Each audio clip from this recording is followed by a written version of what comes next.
Okay, success. Got it out. That wasn't too bad.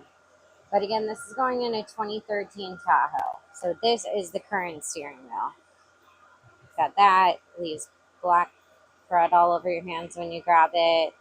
This, I'm not sure what's going on with that. But, and then I have the airbag here. Here's the original airbag. So, I've looked at all the buttons. All the buttons look exactly the same. It's got 1, 2, 3, 5 on the left side, 5, and then 6, 7, 7 on the right side. Everything looks the same. I know this was a 2010 Escalade, so it should be within the same range. From what I can tell, the plugs look the same. I just know that Escalades, it can be tricky when it comes to these things carrying over. Even the plugs can look the same sometimes and it just doesn't work.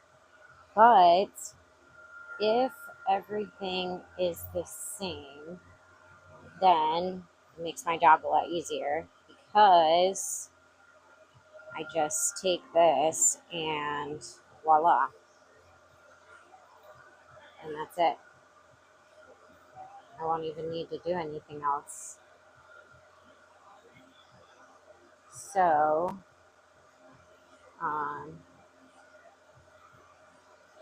I guess I'll just try it and see what happens. I mean, if anything, I can take it back off again, I guess, and switch the wiring harness over, but I think I'm good. So, looks so much better though. Oh my gosh, I hate these steering wheels. But if I get it right, then everything should work. Should have heated steering wheel. Should still have cruise control, obviously. I don't know if these will work because there's an aftermarket radio in there. I haven't tested that yet. I don't know if they wired it for the steering wheel controls or not, so we'll find out. But let's go find out.